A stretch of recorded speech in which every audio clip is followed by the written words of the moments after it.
సంగారెడ్డి జిల్లా చిన్నారం మండల కేంద్రంలో ముఖ్యమంత్రి రేవంత్ రెడ్డి మరియు వైద్య వ్యవసాయ శాఖ మంత్రి దామోదర్ రాజనరసింహ చిత్రపటానికి కాంగ్రెస్ నాయకులు పాలాభిషేకం చేశారు. అనంతరం ఈ కార్యక్రమానికి ముఖ్య అతిథిగా Congress party Medak parliament in-charge Neelam Madhu హాజరయ్యారు.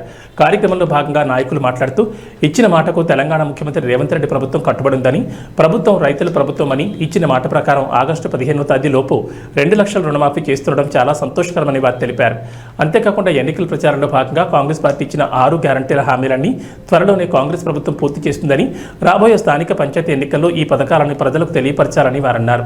అలాగే సిద్దిపేట ఎమ్మెల్యే హరీష్ రావు ఆగస్టు 15 లోపు రైతుల రుణమాఫీ చేస్తే తాను రాజీనామా చేస్తానన్న అన్న మాట ప్రకారం ఆయన రాజీనామా చేయడానికి రెడీగా ఉండాలని సవాల్ చేశారు. అనంతరం ఈ కార్యక్రమంలో కాంగ్రెస్ నాయకులు, కార్యకర్తలు పాల్గొన్నారు. ఒడ్డే కృష్ణ గారు, అదేవిధంగా మా ఎంపీపీ రవీందర్ గౌడ్ గారు, అదేవిధంగా శ్రీకాంత్ రెడ్డి గారు, మా శ్రీనివాస్ రెడ్డి గారు, నరసింహారెడ్డి గారు. ముఖ్య ఉద్దేశం, గతంలో ఎట్లయితే తెలంగాణ ఇస్తామని చెప్పి తెలంగాణ ఇచ్చిన తల్లి సోనియా గాంధీ గారు, అదేవిధంగా వరంగల్ సభలో రాహుల్ గాంధీ గారు ఏకకాలంలో 2 లక్షల రుణమాఫీ చేస్తామని చెప్పారు. మా ప్రభుత్వం వచ్చినాక, ప్రజాప్రభుత్వం వచ్చినాక, అదేవిధంగా మాట ప్రకారంగా ప్రజాప్రభుత్వం ఏర్పడిన తర్వాత ముఖ్యమంత్రి వర్యులు రేవంత్ రెడ్డి అన్న అధ్యక్షతలో మంత్రివర్గం క్యాబినెట్ మీటింగ్లో విధి విధానాలు కూడా మొన్ననే నిర్ణయించారు. రైతుల పక్షాన నిలబడాలి, మనకు రైతే రాజు, రైతును ఒక వ్యవసాయం అంటే పండుగ అని చెప్పి చూపించాలని తెలంగాణ ప్రభుత్వం, ప్రజాప్రభుత్వం, కాంగ్రెస్ ప్రభుత్వం, రేవంత్ రెడ్డి గారు విధి విధానాలు తీసుకురు. 31,000 కోట్లు ఏకకాలంలో 2 లక్షల రుణమాఫీ. ఏంటంటే 12/12/2018 నుంచి ఇప్పటి వరకు 5 ఏళ్లలో రుణమాఫీ తీసుకున్న రైతులకు అందరికీ కూడా 2 లక్షల రుణమాఫీ చేస్తున్నందుకు కూడా మేమందరం కూడా మెదక్ పార్లమెంట్ పరిధిలో ఉన్న కాంగ్రెస్ పార్టీ నాయకులము, కార్యకర్తలము, రైతులము అందరం కూడా ప్రజాప్రభుత్వానికి కృతజ్ఞతలు తెలియజేస్తున్నాం. రేపు కూడా ఎట్టి పరిస్థితుల్లో రేవంత్ అన్నకు ఆ కాలము, ఆ భగవంతుడు, మా కాంగ్రెస్ పార్టీ నాయకులము, కార్యకర్తలము, రైతులు, ప్రజలందరూ కూడా ఎప్పటికీ తోడుంటాం. రేపు రానున్న రోజుల్లో కూడా స్థానిక సంస్థల ఎన్నికలు వస్తున్నాయి కాబట్టి గ్రామాలలో మన ప్రభుత్వం చేసే పథకాలు కూడా మీరు గ్రామంలో డోర్ టు డోర్ తీసుకోవాలి, రైతులకు చెప్పాలి.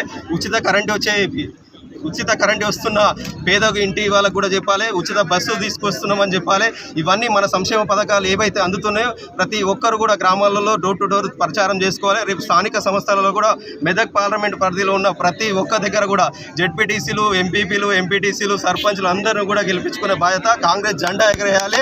రేపు కూడా రేవంత్ అన్న 2 లక్షల రుణమాఫీ చేసిన తర్వాత కూడా ఇప్పుడు ఎంత విధి విధానాలు అయినాక కూడా ఈ పడంచర్ కాన్స్టిట్యున్సీలో కూడా మెదక్ పార్లమెంట్ పరిధిలో ఉన్న రైతులను అందరినీ పిలిచి పెద్ద ఎత్తున కృతజ్ఞత సభ పెట్టి రైతులకు సన్మానం చేసే బాధ్యత తీసుకుంటాం. ఎందుకంటే గత ప్రభుత్వం బీఆర్ఎస్ ప్రభుత్వం ఉంది, 28,000 కోట్లు ₹1,00,000 రుణమాఫీ చేస్తాని విడతలుగా చేసి వాళ్ళ మిత్తులకు కూడా చేయలేడు. కానీ మా ప్రభుత్వం, ప్రజాప్రభుత్వం వచ్చినాక కాంగ్రెస్ ప్రభుత్వం ఒక్కటేసారి రైతులకు 2 లక్షల రుణమాఫీ చేస్తున్న ప్రభుత్వం ఏదైనా ఉందంటే కాంగ్రెస్ పార్టీ. గతంలో కూడా మాట ఇచ్చింది, మాట ఇచ్చిన ప్రకారం తెలంగాణ ఇచ్చిన తల్లి సోనియా గాంధీ గారు, అదేవిధంగా ఆమె అడుగుజాడల్లో రేవంత్ అన్న నడుస్తూ మాట ప్రకారం మాట మీద ఉండాలని చెప్పి ప్రభుత్వం ఏవైతే 6 గ్యారెంటీలు పెట్టారో 6 గ్యారెంటీలు నెరవేర్చే ప్రభుత్వం కాంగ్రెస్ ప్రభుత్వం. మేమందరం కూడా రేవంత్ అన్నకు ప్రజలు అందరం కూడా ఎప్పుడు తోడుగుంటామని చెప్పి తెలియజేస్తున్నాం. విచ్చేసినటువంటి ముఖ్య అతిథి అయినటువంటి నీల మదన్న గారికి, అదేవిధంగా మిత్రులు కృష్ణ గారికి, శ్రీకాంత్ రెడ్డి గారికి, నరసింహన్న గారికి, సీనన్న గారికి, అదేవిధంగా ప్రతి ఒక్క కాంగ్రెస్ కుటుంబ సభ్యులందరూ కూడా పేరు పేరున నమస్కారం తెలియజేస్తున్నారు.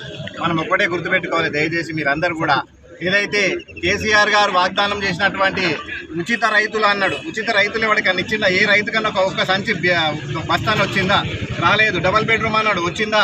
ఇంటింటికి ఒక ఉద్యోగం అన్నాడు, వచ్చిన. ఇట్లాంటి ప్రభుత్వం కేసీఆర్ ప్రభుత్వం. కానీ కాంగ్రెస్ ప్రభుత్వం ఏదైతే ఎన్నికల మేనిఫెస్టో ప్రకారంగా ఉచిత కరెంట్ ఇస్తున్నామో ఉచిత కరెంట్ ఇవ్వడం జరుగుతుంది, అదేవిధంగా ఉచిత బస్సు ఇవ్వడం జరుగుతుంది. ఈరోజు ఏకకాలంలో 2 లక్షల రుణమాఫీ కూడా ఏకకాలంలో చేయడం జరుగుతుంది. ఇదంతా కాంగ్రెస్ ఘనత, అదేవిధంగా రేవంత్ అన్న ఘనత అని కూడా తెలియజేయడం జరుగుతుంది. కాబట్టి మేమంతైతే కాంగ్రెస్ గవర్నమెంట్ ఒక్కసారి ఒక మాట చెప్తే ఖచ్చితంగా దాన్ని నెరవేరుస్తామని కూడా తెలియజేస్తూ, రాబోయే కాలంలో కూడా ఏవైతే మేము 6 గ్యారంటీలు ఖచ్చితంగా చెప్పినామో 6 గ్యారంటీలు కూడా 1 by 1 ఖచ్చితంగా నెరవేరుస్తామని కూడా తెలియజేస్తూ, ప్రతి ఒక్క రైతును కంట్లో పెట్టుకొని చూసుకుంటామని తెలియజేస్తూ, ఈ ప్రోగ్రాంకి వచ్చినటువంటి ప్రతి ఒక్కరికి అందరు కూడా పేరు నమస్కారం తెలియజేస్తూ